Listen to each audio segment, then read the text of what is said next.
Hello everybody. It is Tuesday, the 22nd of March. Now, before I start talking about what I want to talk about, which is the path that is made up of light and darkness, supposedly, and the yin and the yang, the balance between darkness and light.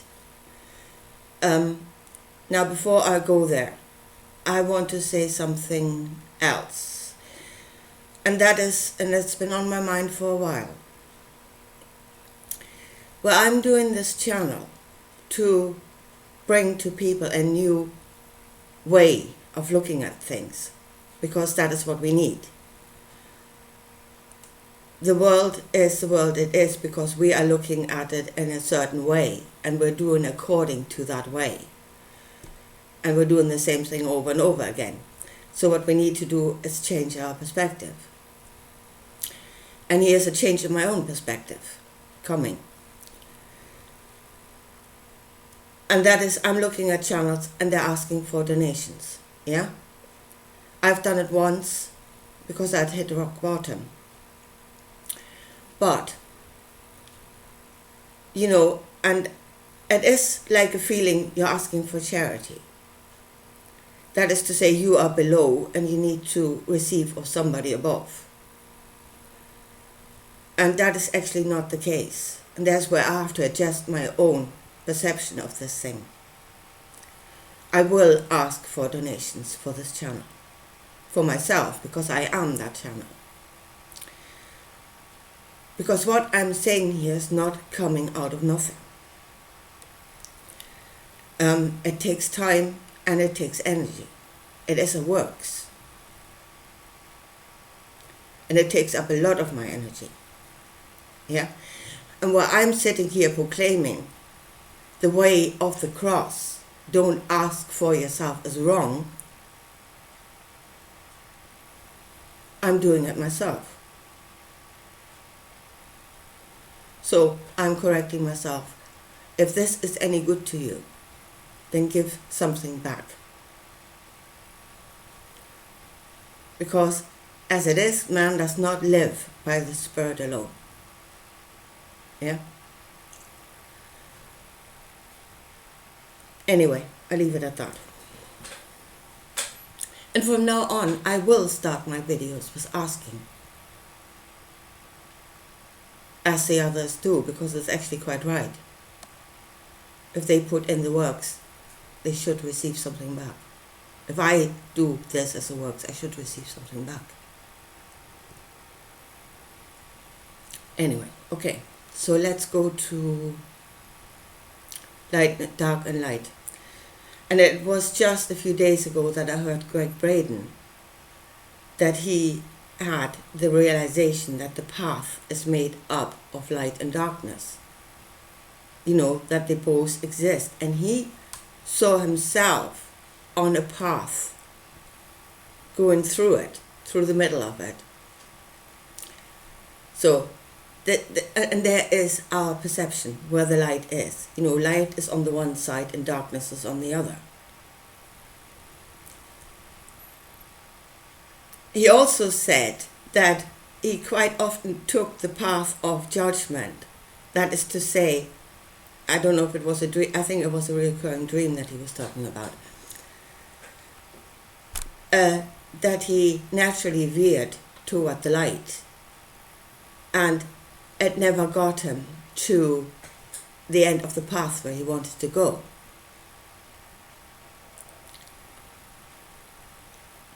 And the reason why that is again our thinking, our perception of this is darkness and light, and we must go toward the light, like moth. It's so beautiful.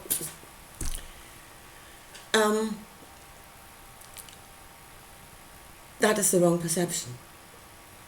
And again, it is a way of thinking that because we are being presented with something that we're being told, this is the light, and that is where you must go. And again, that is how we're being misdirected onto the wrong path. To me, when I thought about it, if there's a path, yeah, and there's darkness on the one side. Now the darkness is most definitely not enough. Not enough understanding, not enough that will sustain you, not enough of anything. And that is darkness. And if you go into need, you are becoming susceptible to doing the wrong thing. So you must be, and it is, if you look at societies, which are the most stable societies, those that have a large middle class, which are those that are stable. Yeah, and they kind of provide stability for the whole. So, okay, the darkness on the one side is lack, not enough. But then what is presented as light on the other side is abundance. Yeah? So, turn away from the light, go toward that which gives you abundance. And abundance is not light. And there is the wrong perception. Abundance is not light. Light is balance. And it is those that are now going this path, all. I need all. All is pure poison. All is more than you need. So, the more you go into this light, if you perceive it as light, the more you're actually going into darkness. It is as dark as the other side. So, the path is not made up of darkness and light. There's darkness on both sides.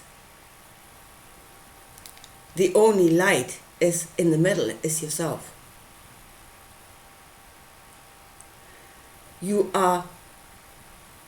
The path is illuminated by your light. That's the only place it is. And it is the knowledge of what do I need and how much is enough. Not going into, full on meekness and humility, because that will take you into lack and into dark. For myself, I ask nothing, will take you into darkness. For myself, I ask everything, will also take you into darkness. That is not light. So the light is in the place of balance, and it will be in yourself.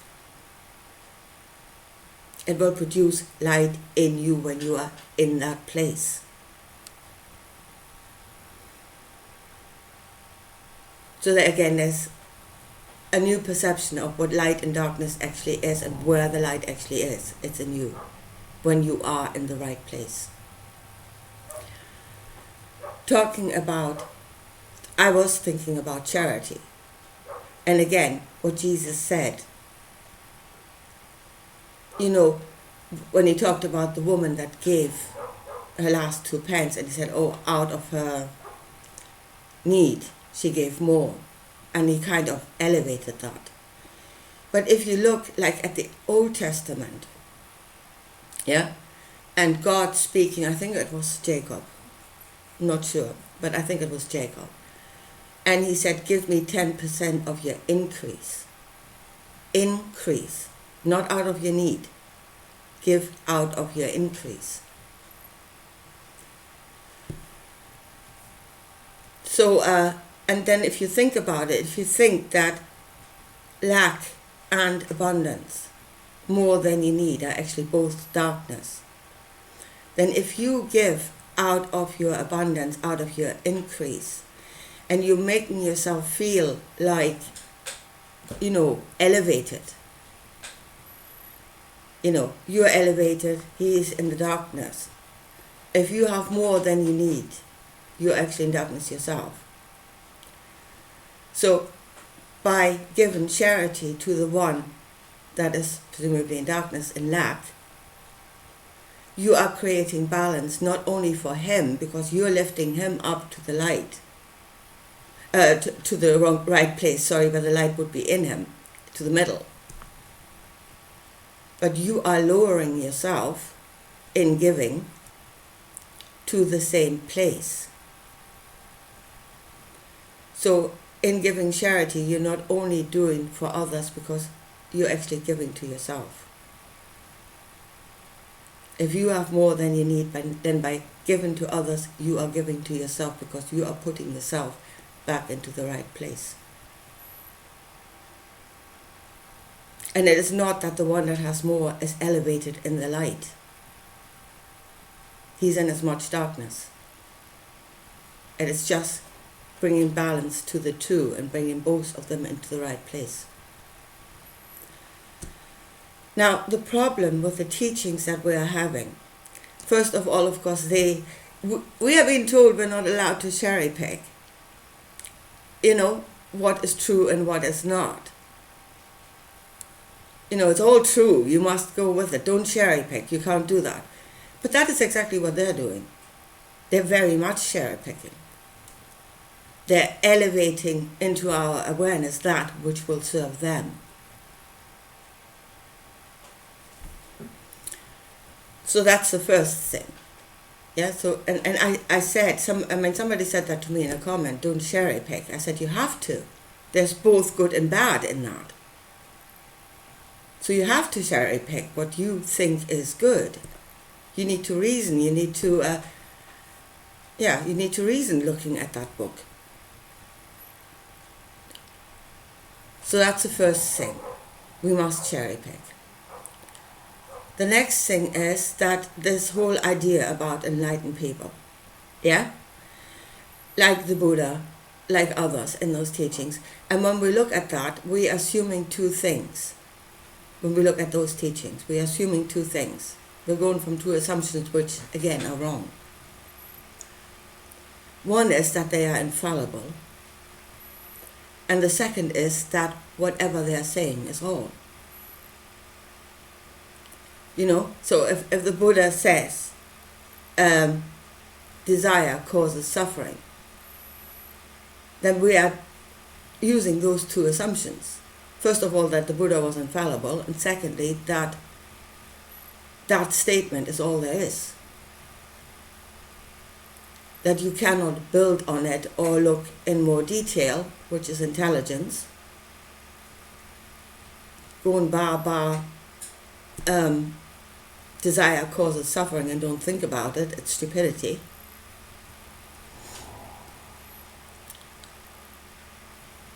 So there are, and again, we are being taught to look at those statements with exactly from that perception.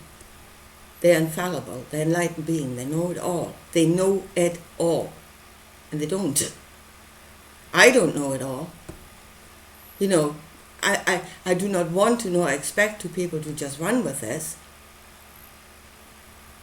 But really to look at this in the light of their own knowledge. In your light, and putting this for review into your light. Think about it. And if it doesn't serve you or you say it's wrong, don't go with it. And don't go with something somebody says because in the light of your knowledge that was right, and then go with everything else. It's like James Thurber's the owl that was God. It knew through three things, and then everybody, oh, she's God. She knows everything. No, she knew three things. And she led the animal to get run over on the road. And the same thing applies when it comes to Jesus. Again, in our mind, he's been elevated and he knew it all. He's been elevated because he is the Son of God. There's a statement. He is the Son of God, and it's a true statement. He is the Son of God. only insofar as everything is of God. We're all made of the same stuff. Everything is made of the same stuff. It's coming out of the same field. It's coming out of God. The shirts hanging behind me are of God. So the fact that he was of God didn't actually elevate him. He was still on the same level as those shirts. That's the first thing. The second thing is he did not know it all. And he said himself, I was a part. He saw a part. You know, that a part of the puzzle that should have been put together with all the other puzzles pieces to create actually the full picture. But he said, I was a part and I became the whole. And that's no. Absolutely not. A part should not become the whole. It is what it is. And its function is to be what it is. Its function is to be a part. So anyway, there is the deception of where the light actually is. Yeah? And we are not going a path where there is light and darkness. We're on a very narrow path where our knowledge will create light in us, in the light of the knowledge. Our knowledge, we shall go the correct way. And that light will only be the light that guides us, our understanding will only guide us as a light, as truth. If it is truth, according to us. Not according to this, not according to that, but according to us. Anyway, I think I shall leave it at that for today, and I talk to you again soon. Bye.